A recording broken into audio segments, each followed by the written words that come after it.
Hi everyone, welcome back to my channel study with Prakash Sadh Dungarpur.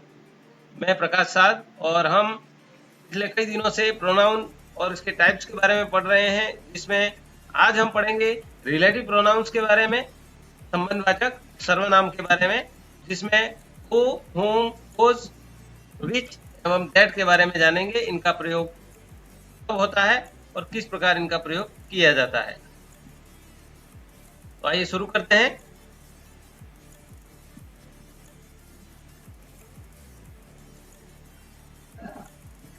Relative pronoun संबंधवाचक सर्वनाम। Relative pronoun वह सर्वनाम है जो दो वाक्यों को जोड़ता है और अपने से पहले प्रयुक्त नाउन या प्रोनाउन से पहले से संबंध प्रकट करता है। यानी कोई भी दो वाक्य होते हैं, उन दो वाक्यों को जोड़ने के लिए हम रिलेटिव प्रोनाउन का प्रयोग करते हैं। अब रिलेटिव प्रोनाउन के पहले किसी न किसी नाउन या प्रोनाउन का प्रयोग किया जाता है, और तो रिलेटिव प्रोनाउन के पहले नाउन या प्रोनाउन का प्रयोग किया जाता है जो उससे रिलेट करता है, उसी को ही हम एंटीसीडेंट करते हैं। यानी उसी नाउन और प्रोनाउन के कारण हम रिलेटिव प्रोनाउन का प्रयोग करते हैं। I no Divyansh who broke the window. अब यहाँ पर दो सेंटेंस हैं, आई नो दिव्यांश और ब्रोक द विंडो। अब इस वाक्य में हु जो है यहाँ पर रिलेटिव प्रोनाउन है और उसके ठीक पहले एक नाउन का प्रयोग किया गया है, यानी अपने से पहले प्रयुक्त नाउन या प्रोनाउन से संबंध प्रकट करता है। तो यहाँ पर हु जो है वो इस नाउन दिव्यांश से रिलेट करता है, उससे अपना संबंध प्रकट कर रहा है और इस पूरे दूसरे वाक्य में उसी के बारे में आगे की सारी इंफॉर्मेशन दे रहा है। अब यहाँ पर हु का प्रयोग जो किया गया है वो एज ए रिलेटिव प्रोनाउन के रूप में किया गया है और इसी को हम कंजंक्शन भी कहते हैं। एक और बात कि जब दो वाक्य को जोड़ते हैं और जिस वाक्य के साथ में रिलेटिव प्रोनाउन का प्रयोग किया जाता है उसको हम रिलेटिव क्लॉज भी कहते हैं। चलिए आगे बढ़ते हैं इसी के बारे में। रिलेटिव प्रोनाउन संबंधवाचक सर्वनाम। हु एंड हुम का प्रयोग इस प्रकार से होता है। हु दोस्तों, हु और हुम का प्रयोग पर्सन के लिए किया जाता है, नेम ऑफ पर्सन के लिए इनका प्रयोग करते हैं हम हु और हुम का, व्यक्ति के लिए। हु का प्रयोग हम सब्जेक्टिव केस के लिए करते हैं और हुम का प्रयोग हम ऑब्जेक्टिव केस के लिए करते हैं। This is Ritika, she works hard. अब यहाँ पर इस वाक्य में दो वाक्य हैं, this is Ritika, she works hard. अब यहाँ पर जो व्यक्ति का प्रयोग किया गया है, देखते हैं हम रितिका के बारे में। तो यहाँ पर जो रितिका का प्रयोग किया गया है दूसरे वाक्य में, उसके लिए कौन सा शब्द काम में लिया गया है, यानी रितिका शब्द है वो हमारे यहाँ पर नेम ऑफ पर्सन है। इस वाक्य में नेम ऑफ पर्सन क्या है, रितिका। तो नेम ऑफ पर्सन ये जो रितिका है उसके लिए दूसरे सेंटेंस में किस शब्द का प्रयोग किया गया, शी का प्रयोग किया गया है रितिका के स्थान पर। तो यहाँ पर ये जो है शी है वो इस वाक्य का सब्जेक्ट है, तो सब्जेक्ट के स्थान पर हमको यहाँ पर काम में लेना है। तो सब्जेक्ट के सब्जेक्टिव केस हो गया शी यहाँ पर, और सब्जेक्टिव केस में किसका प्रयोग किया जाता है, हु का प्रयोग किया जाता है। इसलिए हम यहाँ पर शी को हटा करके उसके बदले में किसका प्रयोग करेंगे, हु का प्रयोग करेंगे। तो सेंटेंस हो जाएगा this is Ritika who works hard. यह रितिका है जो कठिन परिश्रम करती है। तो इस प्रकार से सब्जेक्टिव केस में हु का प्रयोग होगा और ऑब्जेक्टिव केस में हुम का प्रयोग होता है। नेक्स्ट देखते हैं।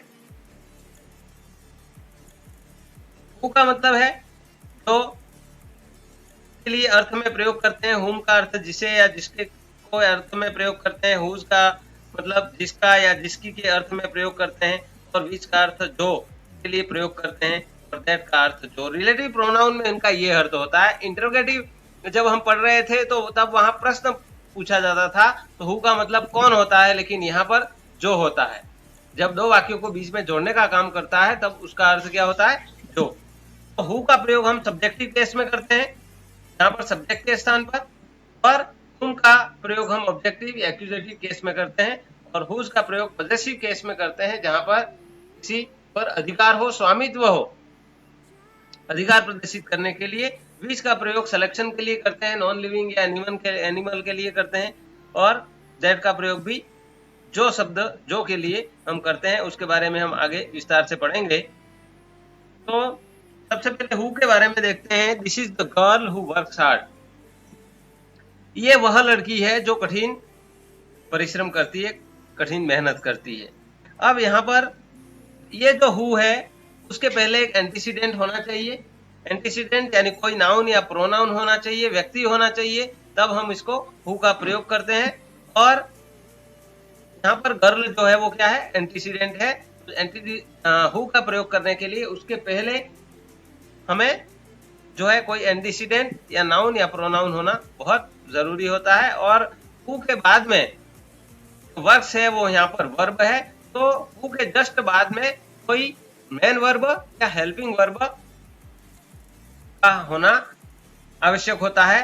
तो ध्यान रखना है कि हु रिलेटिव प्रोनाउन का प्रयोग हम कब करते हैं, जब उसके पहले कोई एंटीसीडेंट हो यानी कोई नाउन या प्रोनाउन हो, और उसके बाद में कोई मेन वर्ब या हेल्पिंग वर्ब होनी चाहिए, तब हम हु का प्रयोग करते हैं। और जब व्यक्ति के लिए इसका प्रयोग करना होता है। This is the boy who play cricket. अब यहाँ पर ये जो हु का प्रयोग किया गया है उसके पहले एंटीसीडेंट यानी बॉय है, व्यक्ति है, और उसके बाद में यहाँ पर ये वर्ब है, इसलिए यहाँ पर this is the boy who play cricket. यह वह लड़का है जो क्रिकेट खेलता है।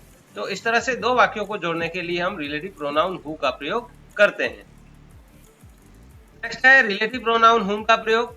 हु एंड हुम का प्रयोग पर्सन के लिए करते हैं, हम पहले भी पढ़ चुके हैं अभी थोड़ी देर पहले। हु का प्रयोग हम सब्जेक्टिव केस में करते हैं और हुम का प्रयोग हम ऑब्जेक्टिव केस में उसके लिए करते हैं। This is the girl I gave her a pen yesterday. यह वह लड़की है, दिस इज द गर्ल, ये वो लड़की है, I gave her a pen yesterday, जिसको मैंने कल पेन दिया था। अब इन दो वाक्यों को जोड़ना है। अब यहाँ पर देखते हैं कि इस वाक्य में हमारी नजर जाती है इस गर्ल पर, व्यक्ति, यहाँ पर ये गर्ल है, ये एंटीसीडेंट है इस वाक्य में, नेम ऑफ द पर्सन है। हमको नेम ऑफ द पर्सन होता है वहां पर हु और हुम का प्रयोग करते हैं, तो ये ध्यान रखना है। तो नेम ऑफ द पर्सन क्या है यहाँ पर, गर्ल। अब इस गर्ल का दूसरे सेंटेंस में इस गर्ल के लिए कौन सा शब्द काम में लिया गया है, हर। तो यहाँ पर हर है वो सब्जेक्टिव केस में है या ऑब्जेक्टिव केस में। आई यहाँ पर सब्जेक्ट हो गया, गैव यहाँ पर इसकी वर्ब है, और है वो यहाँ हर यहाँ पर ऑब्जेक्ट है। तो हर का प्रयोग यहाँ पर ऑब्जेक्टिव केस में हुआ है, इस ऑब्जेक्टिव केस में। और जब ऑब्जेक्टिव केस में प्रयोग होता है तब उसके लिए हम किसका प्रयोग करते हैं, हुम का प्रयोग करते हैं। तो यहाँ पर हम इस हर को हटा करके दोनों वाक्यों को बीच में जोड़ने के लिए हुम का प्रयोग करेंगे। जैसे this is the girl whom I gave a pen yesterday. अब इन दोनों के बीच में यहाँ पर हुम लिख दिया और इस सेंटेंस को पूरा लिख दिया और हर को हटा दिया। तो ये वो लड़की है जिसे मैंने जो है कल पेन दिया था। तो इस प्रकार से हुम का प्रयोग ऑब्जेक्टिव केस में होता है और हु का प्रयोग सब्जेक्टिव केस में किया जाता है। नेक्स्ट है दिस इज द बॉय हुम ऑल प्रेज। ये वो लड़का है जिसकी सब प्रशंसा करते हैं। तो इसी प्रकार यहाँ पर हुम के पहले बॉय का प्रयोग किया गया है, लेकिन यहाँ पर कोई डिफरेंट सब्जेक्ट है। जब डिफरेंट सब्जेक्ट होता है तब हम हुम का प्रयोग करते हैं, ये भी ध्यान रखना है। तो यहाँ पर हुम के पहले बॉय का प्रयोग किया गया जो एंटीसीडेंट है, और हुम के बाद में ऑल का प्रयोग किया गया जो क्या है, एक डिफरेंट सब्जेक्ट है, अलग सब्जेक्ट है। दिस इज द बॉय, इस लड़के के बारे में नहीं, ये ऑल है वो अलग डिफरेंट सब्जेक्ट है इस वाक्य का, इसलिए यहाँ पर इसके अनुसार तब हम हुम का प्रयोग करते हैं। जैसे I know the girl whom you met yesterday. I know the girl, मैं उस लड़की को जानता हूँ, हुम यू मेट यस्टरडे, जिसे तुम कल मिले। अब यहाँ पर क्या है, आई नो द गर्ल, अब इस लड़की की बात की जा रही है, यहाँ पर आई की बात की जा रही है, आई नो द गर्ल हुम। अब यहाँ पर हुम के पहले जो है प्रयोग किया गया है वो गर्ल का, जो कि एंटीसीडेंट है यानी नाउन या प्रोनाउन, उसी को हम एंटीसीडेंट कहते हैं। और उसके बाद में यू है वो यहाँ पर एक डिफरेंट सब्जेक्ट का प्रयोग किया गया है, तो उस कंडीशन में हम हुम का प्रयोग करते हैं। I know the girl who met you yesterday. अब ये दूसरा सेंटेंस है, यहाँ पर हमने इसको थोड़ा सा चेंज कर दिया, मैं उस लड़की को जानता हूं हु मेट यू यस्टरडे, जिसे तुम कल मिले। तो यहाँ पर क्या है, अब देखिए यहाँ पर हु के पहले एंटीसीडेंट गर्ल है यानी नाउन या प्रोनाउन है, और हु के बाद में वर्ब है। हु के बाद में अगर वर्ब होती है या कोई मेन वर्ब या हेल्पिंग वर्ब होती है तब हम हु का प्रयोग करते हैं, लेकिन जब रिलेटिव प्रोनाउन हुम के बाद में डिफरेंट सब्जेक्ट होता है तब हम हुम का प्रयोग करते हैं। दोस्तों, अभी तक आपने मेरे इस वीडियो को लाइक नहीं किया हो तो लाइक जरूर करें। नेक्स्ट है रिलेटिव प्रोनाउन संबंधवाचक सर्वनाम। इसमें Sneha will call girls I think are good at dancing. अब इस वाक्य को देखेंगे तो हमको थोड़ा अजीब सा लगता है। आई थिंक के बाद यहाँ पर आर का प्रयोग किया गया है। देखते हैं, यहाँ पर गर्ल्स है वो एंटीसीडेंट है, यहाँ पर इस रिक्त स्थान से पहले इसका प्रयोग किया गया है, हमको रिलेटिव प्रोनाउन का प्रयोग करना है। तो यहाँ पर ये जो है गर्ल्स एंटीसीडेंट हो गई, यहाँ पर एंटीसीडेंट तो है, यहाँ पर मौजूद है। अब यहाँ पर क्या है, ये नेम ऑफ ए पर्सन है। नेम ऑफ पर्सन के लिए हम हु या हुम का प्रयोग करते हैं। अब आई थिंक यहाँ पर जो दिया गया है वो उसका इस वाक्य से कोई लेना देना नहीं है। अगर इस वाक्य को हम देखते हैं, जैसे आई थिंक को अगर हम छोड़ देते हैं, Sneha will call the girls, और यहाँ पर हम प्रयोग करेंगे तो are good at dancing. Who जैसे हु है तो who are good at dancing. तो कहने का मतलब आई थिंक का यहाँ से कोई मतलब नहीं है, ये अपने आप में ये इसका पूरा सेंस पूरा हो जाता है। और आर गुड एट डांसिंग, यहाँ पर ये जो आर लिखा हुआ है उसका सब्जेक्ट है वो यहाँ पर मिसिंग है, उसका सब्जेक्ट नहीं है। तो हमको यहाँ पर सब्जेक्टिव केस की आवश्यकता है। आर यहाँ पर हेल्पिंग वर्ब और हेल्पिंग वर्ब के पहले क्या आता है, सब्जेक्ट आता है। तो यहाँ पर सब्जेक्ट की आवश्यकता है, यानी सब्जेक्टिव केस की जरूरत है। और सब्जेक्टिव केस में रिलेटिव प्रोनाउन का जो हम प्रयोग करते हैं व्यक्ति के लिए तो वो हम हु का करते हैं, इसलिए यहाँ पर हु इसका आंसर हो जाएगा। तो Sneha will call the girls who are good at dancing, इस प्रकार ये सेंटेंस हो जाएगा। जैसे Kamlesh has thanked has helped him. अब इस वाक्य को देखते हैं, कमलेश हैज थैंक्ड, कमलेश ने किसी को धन्यवाद दिया। अब निश्चित रूप से किसी व्यक्ति को धन्यवाद दिया होगा। दूसरी बात है, दूसरे सेंटेंस में हैज हेल्प्ड हिम। अब यहाँ पर जो है हेल्पिंग वर्ब दे रखी है, उसके बाद वर्ब दे रखी है। तो यहाँ पर जो है हमारे इस जो ब्लैंक स्पेस है उसके पहले कोई एंटीसीडेंट नहीं है। ध्यान रखने वाली बात यह है कि यहाँ पर कोई नाउन या प्रोनाउन नहीं है। नाउन या प्रोनाउन उसी को, रिलेटिव प्रोनाउन के पहले एंटीसीडेंट होना चाहिए हु या हुम के पहले। तो यहाँ पर कोई एंटीसीडेंट नहीं है। तो यहाँ पर जो है एंटीसीडेंट नहीं होने के कारण हम यहाँ पर प्रयोग करेंगे। एंटीसीडेंट होता तो यहाँ पर हु का प्रयोग करते। तो यहाँ पर हो जाएगा Kamlesh has thanked whoever has helped him. Kamlesh ने धन्यवाद दिया जो कोई भी ने उसकी सहायता की, यानी जिस किसी ने भी उसकी सहायता की। तो एंटीसीडेंट नहीं होने की स्थिति में हम हूएवर का प्रयोग करते हैं। नेक्स्ट है रिलेटिव प्रोनाउन विच संबंधवाचक सर्वनाम। The book you have is mine. अब यहाँ पर इस सेंटेंस में क्या है, यहाँ पर दो सेंटेंस हैं, एक तो द बुक और एक यू हैव इज माइन। जो तुम्हारे पास है वो मेरी है, यानी द पुस्तक द बुक है वो यहाँ पर क्या है, नॉन लिविंग है। और किसी चीज ऑब्जेक्ट थिंग के लिए हम विच प्रोनाउन का प्रयोग करते हैं, इसलिए हम यहाँ पर ये जो बुक है वो यहाँ पर नॉन लिविंग या थिंग्स है, इसलिए हम इसके साथ प्रयोग करेंगे विच का। The book which you have is mine, और किताब जो तुम्हारे पास है वो मेरी है, इस तरीके से कहने के लिए। This is the car which was red. ये वो कार है जो लाल थी। दिस इज द कार, ये वो कार है जो लाल थी। तो यहाँ पर कहने का मतलब इस तरीके से हम निर्जीव नॉन लिविंग थिंग के लिए हम विच का प्रयोग करते हैं।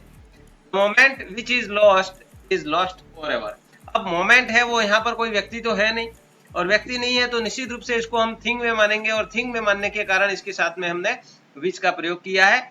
तो यहाँ पर इस सेंटेंस का मतलब the moment which is lost, जो समय खो गया या चला गया वो हमेशा के लिए चला जाता है। नेक्स्ट है हुज का प्रयोग कैसे करते हैं। This is the girl father lives in Dungarpur. अब यहाँ पर देखो ब्लैंक स्पेस के पहले द गर्ल लिखा हुआ है, यानी एंटीसीडेंट है, नाउन है, प्रोनाउन है, लेकिन यहाँ पर दिस इज द गर्ल, ये वो लड़की है। फादर लिव्स इन डूंगरपुर, पिताजी डूंगरपुर में रहते हैं, यानी ये वो लड़की है जिसके पिताजी डूंगरपुर में रहते हैं। तो यहाँ पर ये जो है वो उसका जो है पोजेशन यहाँ पर प्रदर्शित कर रहा है, इसलिए हम इसके साथ में पोजेशन दिखाने के लिए, स्वामित्व अधिकार दिखाने के लिए हम हुज का प्रयोग करते हैं। तो यहाँ पर हुज का प्रयोग होगा किसी व्यक्ति के लिए। नेक्स्ट है Rahul is the boy whose father is a doctor. अब यहाँ पर राहुल वो लड़का है जिसका भाई डॉक्टर है, जिसका भाई, वो अब इसका भाई है ये। यहाँ पर इसका हम जो है पोजेशन दिखाने के लिए यहाँ पर इसके साथ में हम रिलेटिव प्रोनाउन का प्रयोग कर रहे हैं हुज का। दोस्तों अभी तक आपने मेरे चैनल को सब्सक्राइब नहीं किया हो तो सब्सक्राइब कर दें और बेल आइकन के साथ ऑल नोटिफिकेशन पर क्लिक कर दें, ताकि मेरे हर एक वीडियो की जानकारी आपको मिलती रहे, आप किसी भी जानकारी से वंचित नहीं रहें। नेक्स्ट है रिलेटिव प्रोनाउन में वर्ड का प्रयोग आई say that which I mean. I say that मैं जो कहता हूं, विच आई मीन जो मेरा मतलब होता है, यानी मैं जो कहता हूं वही मेरा मतलब होता है। अब यहाँ पर आई से दैट विच, दैट और विच एक साथ में प्रयोग करना थोड़ा अजीब लगता है, तो जब ऐसी कंडीशन में इन दोनों का प्रयोग जब होता है साथ में, तब इन दोनों के स्थान पर हम दैट विच का प्रयोग नहीं करके हम वर्ड का प्रयोग करते हैं। आई से व्हाट आई मीन, मैं जो कहता हूं वही मेरा उसका मतलब होता है। तो इस प्रकार दैट और विच के स्थान पर हम यहाँ पर वर्ड का प्रयोग करते हैं। He found what he was looking for।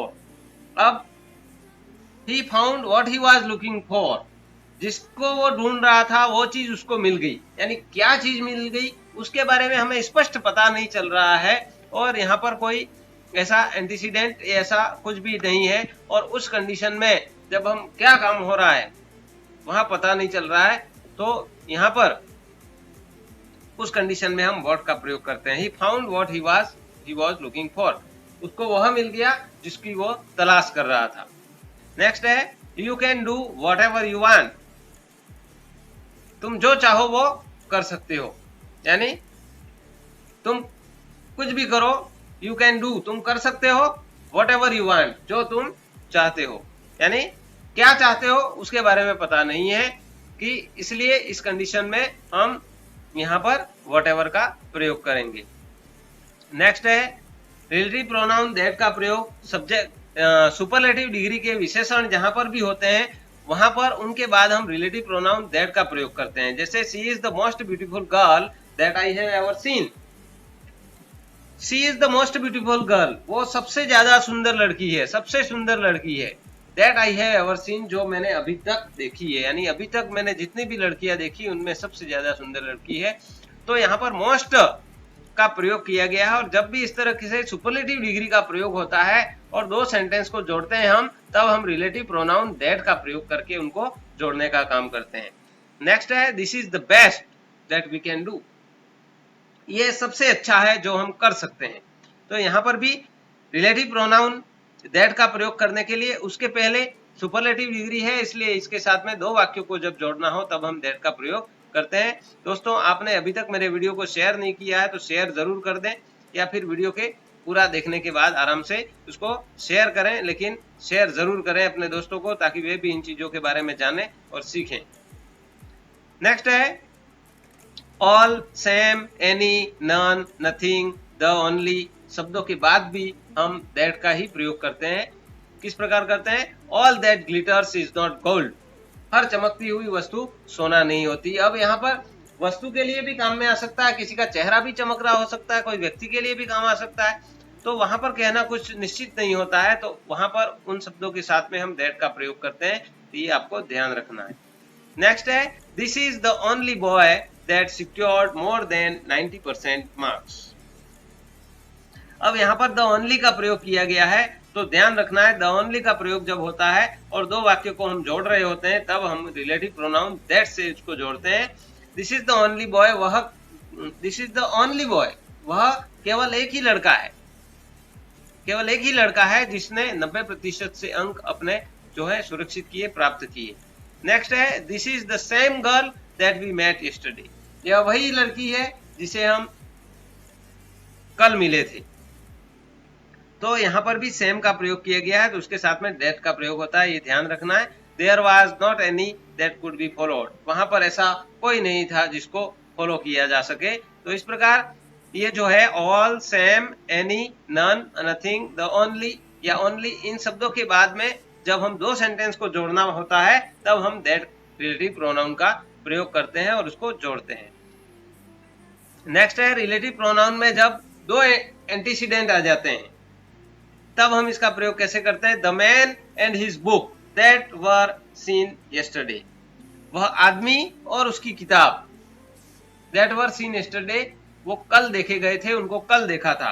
तो कहने का मतलब यहाँ पर द बुक है, अब द बुक देख करके यहाँ पर हम बीच लिख देंगे तो द बुक के अनुसार तो बीच राइट है, नॉन लिविंग थिंग के साथ में बीच आता है, लेकिन यहाँ पर मैन भी तो है, तो दो एंटीसीडेंट हैं। तो ये ध्यान रखना है कि जब एक लिविंग है और एक नॉन लिविंग है, ऐसी कंडीशन में उसके साथ में हम दैट रिलेटिव प्रोनाउन का प्रयोग करते हैं।